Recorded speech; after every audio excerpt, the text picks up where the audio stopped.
Hello everyone and welcome to another video in the Nerdy Christian Bible Study series. In this video, we are going to move into the New Testament letters. How do we interpret these letters? Is it different than how we interpret the Gospels? And how do we understand 1 Thessalonians 2, 1 through 8 in light of the answer to those questions?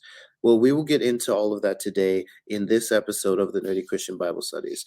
Please don't forget to like, share, subscribe, and follow this YouTube channel for more Bible and worship content. Here are some things to consider about New Testament letters. First, the New Testament letters are typically longer than the average for ancient letters at the time, but that makes sense given everything that they put into the letters, like the introduction, encouragement, addressing false teaching, doxology, and so on. If a person could not be at a location physically, then they would send a letter as a substitute. With these letters, however, they are not just substitutes, but authoritative substitutes because they were written by apostles, elders, or the disciples of either. These letters also tend to be situational or occasional, meaning that understanding why the author is writing the letter means understanding what is going on with the people who are receiving the letter.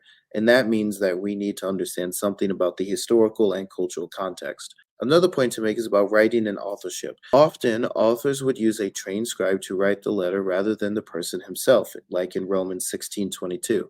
Sometimes they would write the letter alone, like in 3 John 1:1, or with a group, like in 2 Thessalonians 1:1.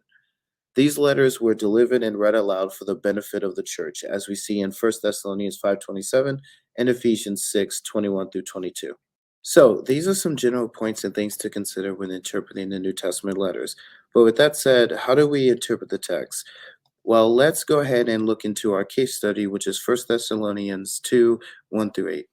The passage says, "You know, brothers and sisters, that our visit to you was not without results. We had previously suffered and been treated outrageously in Philippi, as you know, but with the help of our God, we dared to tell you this gospel in the face of strong opposition.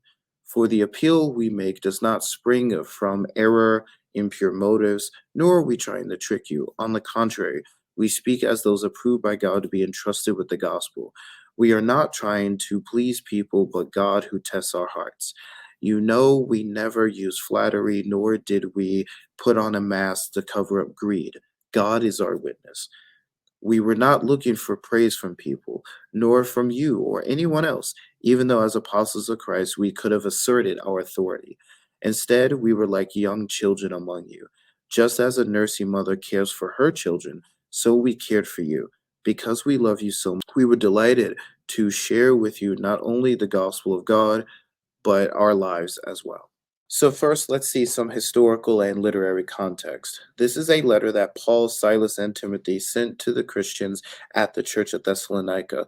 Paul and Silas went to Thessalonica in Paul's second missionary journey and faced persecution, among other things, according to Acts 17. Scholars usually date this letter and the journey between 49 to 51 AD, which is probably before the earliest gospel was made.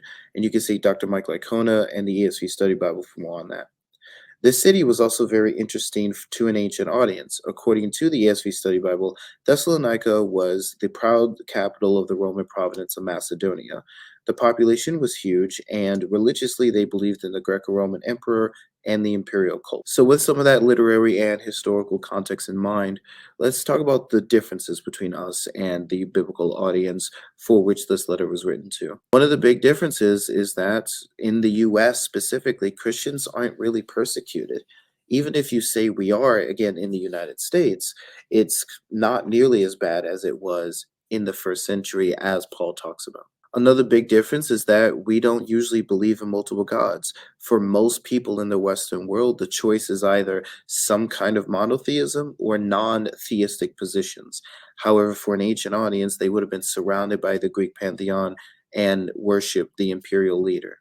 So with all of that in mind, what are the principles of the text? The big principle that we find here is that evangelism should be done purely, meaning that the gospel should not be used to manipulate, be greedy, or gain something, to not try to please people or get praise from people, but rather to evangelize to serve and to glorify God. On a related note, evangelism must be done with the greatest amount of love, as we see in verse 8. Friendships can be evangelistic. Note that Paul said he's not just sharing the gospel, but even their lives. Again, verse 8. And that too should be done out of love. There also can be a gentleness to evangelism. We saw the relationship as a loving friendship and as a child mother relationship. There is a gentleness there. These principles fit with many passages of scripture, such as Paul saying that the greatest virtue is love in 1 Corinthians 13:13. In 1 Peter 3:15 through 16, we're told to defend the faith with gentleness and respect. We are also told that godliness is not a means of selfish gain, but being content in the midst of godliness is great gain, as 1 Timothy 6:5 through 10 tells us. So we see love, gentleness, respect, and contentment all being virtues that the Christian should have. So, with all of that said, what is the application of the text? What should you do with a passage like this? Well, one thing is to remember that our friendships that we have with non believers should be had in love and gentleness. And so should evangelizing in the midst of those friendships also be done with love and gentleness. We should furthermore evangelize in those relationships. And that kind of evangelism should be done purely, not for praise, greed, or manipulation. Make sure that you're checking your heart and your motives when you're doing these sorts of things to make sure that the reason as to why you're doing this is virtuous. And those virtuous reasons would be God's glory and their benefit.